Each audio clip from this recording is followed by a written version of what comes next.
इंदिरा गांधी नहर का 23.6 किलोमीटर लंबा हिस्सा, क्या सिर्फ 30 दिनों में इसमें से पानी और मिट्टी को निकालकर इसकी मरम्मत संभव है?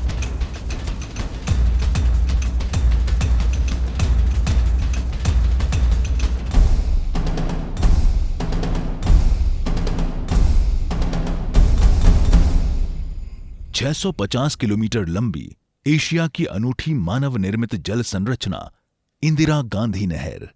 55 बसंत देख चुकी इन नहरों में सीपेज की समस्या विकराल रूप ले चुकी है, जिसके कारण हजारों क्यूसेक पानी न सिर्फ रिस कर बर्बाद हो जाता है, बल्कि इससे लाखों हेक्टेयर भूमि खारी होकर बंजर हो चुकी है।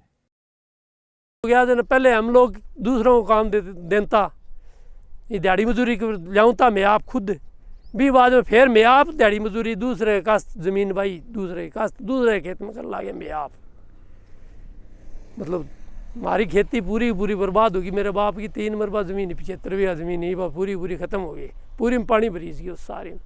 नहर में जमी टनों मिट्टी और झाड़ियों ने नहरों की क्षमता को 30 से 40% तक कम कर दिया था। स्थिति भयावह है और इसीलिए नहरी तंत्र की मरम्मत के लिए न्यू डेवलपमेंट बैंक की आर्थिक मदद से 3,291.63 करोड़ रुपए की पंचवर्षीय योजना स्वीकृत की गई है। रबी की फसल की कटाई और खरीफ की फसल की बुवाई के हिसाब से मार्च के आखिरी सप्ताह से अप्रैल के आखिरी सप्ताह तक का 30 दिनों का ही समय है हमारे पास। ये वो समय है जब हम होने वाले भारी पानी के रिसाव को रोकने के लिए नहरबंदी का फायदा उठाते हुए क्षतिग्रस्त नहर की मरम्मत कर सकते हैं। जल संसाधन विभाग ने 2017-18 में नहरबंदी के दौरान 23 संवेदकों की मदद से 7.3 किलोमीटर लंबी नहर मरम्मत की। इन्हीं अनुभवों से सीखते हुए इस बार लक्ष्य 3 गुना बढ़ाकर 23.6 किलोमीटर कर दिया गया। तय समय के अनुसार 36 कुशल संवेदकों को नहर की मरम्मत का जिम्मा सौंपा गया। नहरबंदी होते ही बिना एक पल गंवाए पानी निकालने का काम शुरू कर दिया गया। नहर मरम्मत के लिए आवश्यक 7,31,000 सीमेंट बैग्स, 1,08,000 क्यूबिक मीटर बजरी और 2,04,000 क्यूबिक मीटर रोड़ी संवेदकों को उपलब्ध कराने में राज्य सरकार ने सहयोग किया। कम से कम समय में cement concrete mixture lining site तक पहुंचाया जा सके, इसके लिए सटीक जगह पर 36 बैच मिक्सिंग प्लांट लगाए गए। राज्य स्तर पर कड़े प्रयास कर इन प्लांट्स के लिए जल्द से जल्द पर्यावरणीय स्वीकृतियां ली गईं। नहरों से पानी निकालने का काम 5 दिन में पूरा करने के बाद इसमें जमी मिट्टी को निकालने का काम शुरू किया गया। ये काम बड़ा चुनौतीपूर्ण था। 7.16 मीटर गहरी नहर में से हर संभव तरीके से मिट्टी युद्ध स्तर पर निकालनी शुरू की गई। नहर में जहां जहां मिट्टी निकलती जा रही थी, वहां पर नहर में लाइनिंग का काम शुरू किया गया। पानी के रिसाव को लंबे समय तक रोकने के लिए सबसे पहले 500 माइक्रोन मोटाई की HDPE शीट्स बिछाई गई। फिर इसके ऊपर पेवर मशीन से 4 इंच मोटी सीमेंट कंक्रीट की लाइनिंग की गई। सीमेंट कंक्रीट की लाइनिंग में दरार को रोकने के लिए रैक्रॉन का उपयोग किया गया।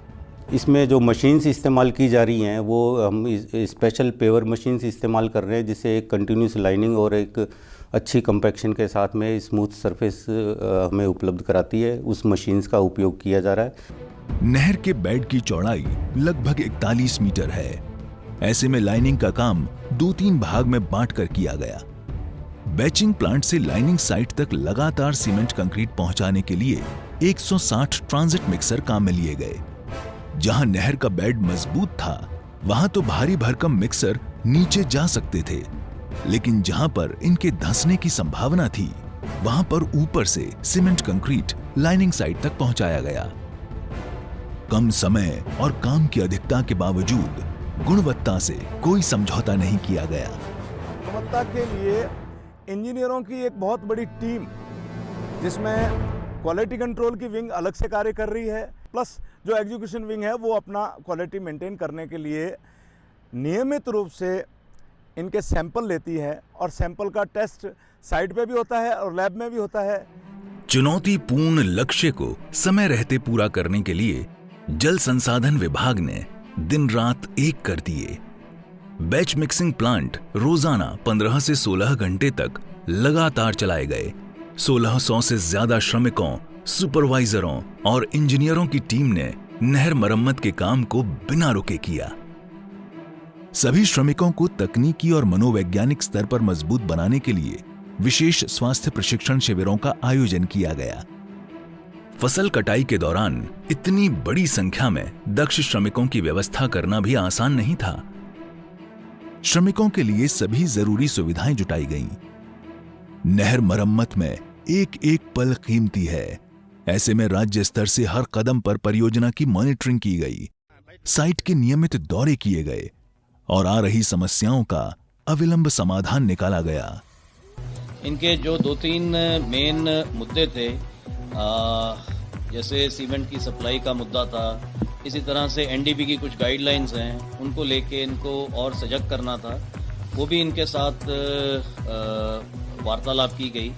इनका जो कंसर्न था कि इनको पैसा टाइम पे मिल जाएगा, तो इनको बताया गया है कि 50 करोड़ रुपया सरकार ने इसके लिए रिलीज कर दिया है और जैसे ही अपने बिल सबमिट करेंगे हम हाथों हाथ इनका जो पेमेंट है वो रिलीज कर देंगे।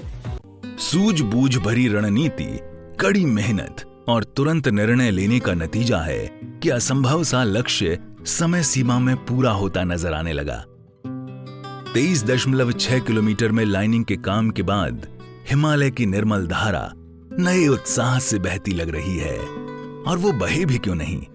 आखिर 30 दिनों की अथक मेहनत के बाद लगभग 479 क्यूसेक पानी की भारी बचत होगी। इससे एक तो सेम से खराब हुई जमीन धीरे धीरे पुनः सोना उगलने लगेगी और 10 जिलों के 15 विधानसभा क्षेत्रों, खासतौर पर जैसलमेर जिले के टेल एंड के खेतों में खुशहाली की फसल लहलहाएगी। इसी के साथ बारिश के मौसम में मिलने वाले अतिरिक्त पानी को भी काम में लिया जाएगा। ये पानी पहले बेकार चला जाया करता था। इस साल की सफलता से राज्य सरकार का आत्मविश्वास और बढ़ा है और अगले साल जल संसाधन विभाग नहर मरम्मत के लक्ष्य को दुगना यानी 43.28 किलोमीटर को पूरा करने के लिए पूरी तरह से आश्वस्त है।